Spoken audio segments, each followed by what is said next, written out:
भगवान शिव और गणपति बप्पा का चमत्कार, विश्वास की अनमोल कहानी। नमस्ते प्यारे दोस्तों, आज हम आपके सामने एक ऐसी कहानी लेकर आए हैं जो न केवल आपके दिल को गहराई से छू जाएगी, बल्कि आपके विश्वास को इतना मजबूत कर देगी कि आप भगवान शिव और गणपति बप्पा की कृपा को अपने जीवन में महसूस करने लगेंगे। ये कहानी गणेश चतुर्थी की पवित्रता और शिव भक्ति की शक्ति से जुड़ी है। यह कोई पुरानी पौराणिक कथा नहीं, बल्कि एक ऐसी सच्ची घटना से प्रेरित है जिसने हजारों लोगों के जीवन में चमत्कार ला दिया। इसे अंत तक जरूर पढ़ें, क्योंकि जब आप इस चमत्कार को जानेंगे तो आपके रोंगटे खड़े हो जाएंगे। कहानी शुरू करने से पहले एक छोटा सा निवेदन है। हमारे शास्त्र कहते हैं कि अधूरी कहानी सुनना अच्छा नहीं होता, इसलिए इसे अंत तक जरूर पढ़ें। अगर आप भगवान शिव और गणपति बप्पा के भक्त हैं और अपने जीवन में चमत्कार का अनुभव करना चाहते हैं, तो इस कहानी को लाइक करें, अपने दोस्तों और परिवार के साथ शेयर करें और नीचे कमेंट में ओम नमः शिवाय, गणपति बप्पा मोरया जरूर लिखें। तो चलिए बिना देर किए इस अद्भुत कहानी की शुरुआत करते हैं। संजय और उसका परिवार। ये कहानी है नासिक के एक छोटे से गांव में रहने वाले संजय की।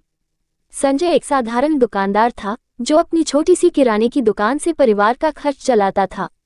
उसका परिवार छोटा और सुखी था। पत्नी माया, 11 साल का बेटा आदित्य और 8 साल की बेटी कावेरी। संजय बचपन से ही भगवान शिव और गणपति बप्पा का भक्त था। वह हर सोमवार को शिव मंदिर जाता और हर गणेश चतुर्थी पर घर में गणपति की मूर्ति स्थापित करता। उसका मानना था कि शिव जी हर संकट से रक्षा करते हैं और गणपति बप्पा हर विघ्न को दूर करते हैं। लेकिन 2024 की महामारी ने संजय की जिंदगी को पूरी तरह बदल दिया। लॉकडाउन की वजह से उसकी दुकान बंद हो गई, ग्राहक गायब हो गए और किराए के मकान का खर्च, बच्चों की स्कूल फीस और रोजमर्रा की जरूरतें पूरी करना मुश्किल हो गया। सबसे बड़ा झटका तब लगा जब माया की तबीयत अचानक बिगड़ने लगी। डॉक्टरों ने बताया कि माया को फेफड़ों की गंभीर बीमारी है और अगर जल्द सर्जरी या इलाज नहीं हुआ तो उसकी जान को खतरा हो सकता है। सर्जरी के लिए 20 लाख रुपए चाहिए थे और संजय के पास तो घर चलाने के लिए भी पैसे नहीं थे। आदित्य और कावेरी रोज अपने पिता से पूछते, पापा मम्मी कब ठीक होंगी। संजय का दिल टूट जाता, लेकिन वह बच्चों को हिम्मत बंधाता और कहता, बेटा शिव जी और बप्पा सब ठीक कर देंगे, बस उन पर भरोसा रखो। वह बच्चों के सामने मुस्कुराता, लेकिन अकेले में उसकी आंखें नम हो जाती। शिव भक्ति और गणेश चतुर्थी। 2025 की गणेश चतुर्थी नजदीक थी। संजय हर साल की तरह बप्पा की मूर्ति लाना चाहता था, लेकिन इस बार उसके पास मूर्ति खरीदने तक के पैसे नहीं थे। वह सोमवार को पास के शिव मंदिर गया और भोलेनाथ के सामने बैठकर प्रार्थना की, हे शिव शंकर, आप तो कैलाशपति हैं, मेरे परिवार को इस संकट से निकालें। गणपति बप्पा को मेरे घर भेजें ताकि मेरी माया ठीक हो जाए। वह घंटों शिवलिंग के सामने बैठा रहा और उसे लगा कि मंदिर की हवा में एक अलग सी शांति है। उसी रात संजय को एक सपना आया। उसने देखा कि भगवान शिव जटाओं में गंगा लिए, त्रिशूल हाथ में, उसके घर के बाहर खड़े हैं। उनके साथ एक छोटा सा गणेश जी लाल रंग की मूर्ति में मुस्कुराते हुए खड़े थे। शिव जी ने कहा, संजय मेरे पुत्र गणेश तेरे घर आएंगे, विश्वास रख, मैं तेरे साथ हूँ।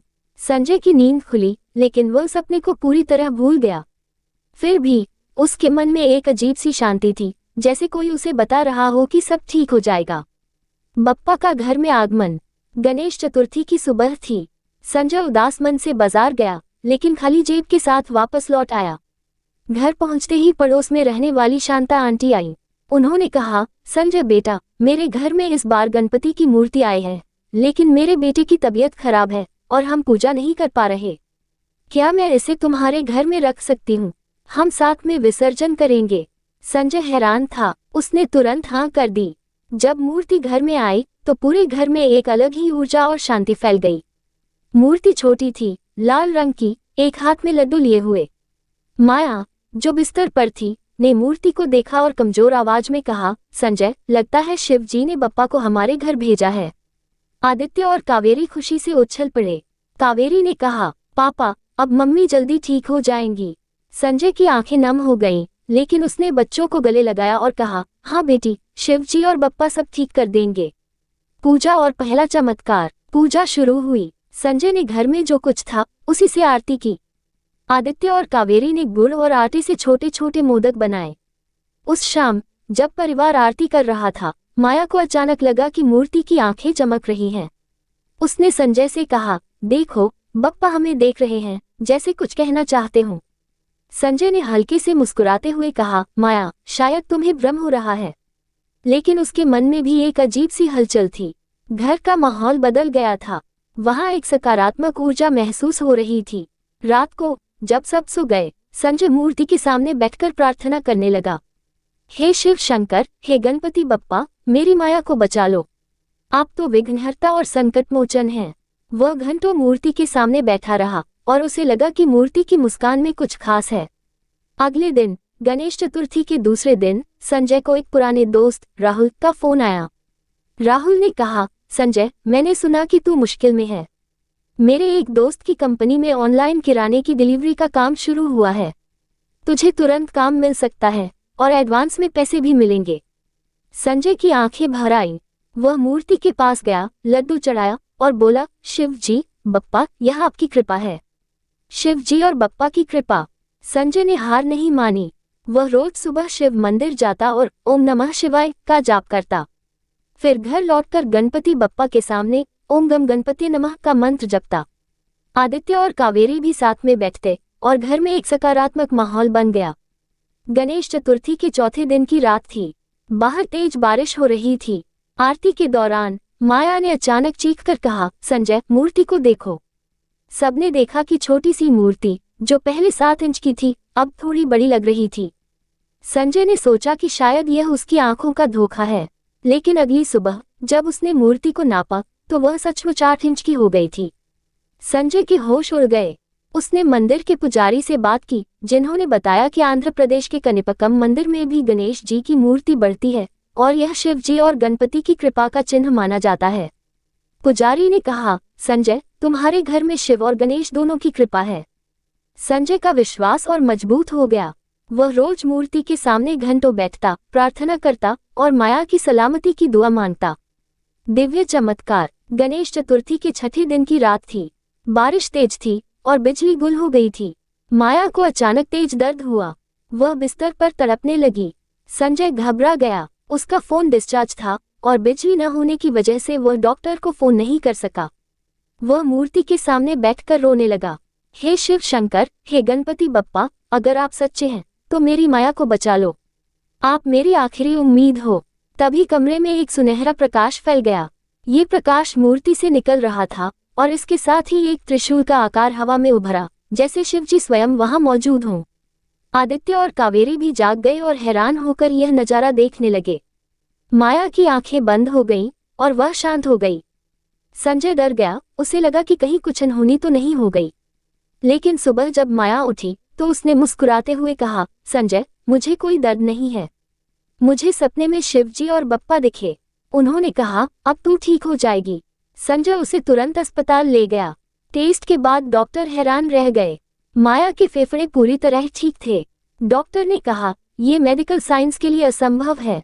कल तक उनकी हालत गंभीर थी और आज सब कुछ सामान्य है। यह कोई चमत्कार ही हो सकता है। संजय की आंखों में आंसू थे। वह समझ गया कि यह शिव जी और गणपति बप्पा की संयुक्त कृपा है। विसर्जन और नया जीवन। गणेश चतुर्थी के 10वें दिन जब विसर्जन का समय आया, मूर्ति अपने मूल आकार से लगभग दोगुनी हो चुकी थी। अब वह 14 इंच की हो गई थी। पड़ोसियों ने इसे देखा और खबर पूरे गांव में फैल गई। लोग संजय के घर दर्शन करने आने लगे। मंदिर के पुजारी ने कहा, ये कनिपक्कम मंदिर जैसा चमत्कार है।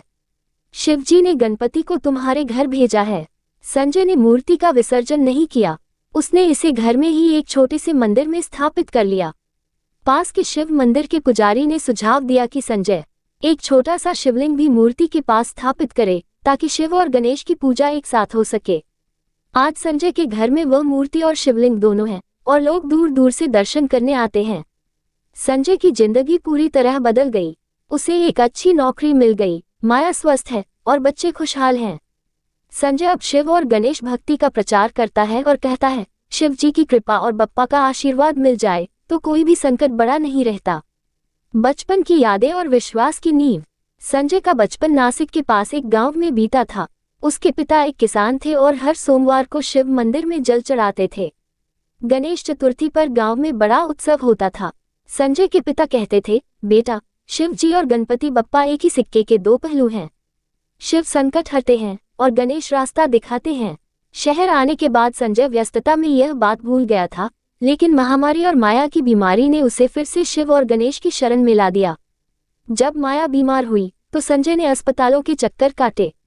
डॉक्टरों ने कहा कि सर्जरी के लिए 20 लाख रुपए चाहिए। संजय के पास तो 20,000 भी नहीं थे। वह रातों को सो नहीं पाता था, सोचता था कि बच्चे अनाथ हो जाएंगे। उस रात छत पर जब वह बारिश में भीगते हुए शिव जी और बप्पा से प्रार्थना कर रहा था, उसे लगा कि कोई उसकी पुकार सुन रहा है।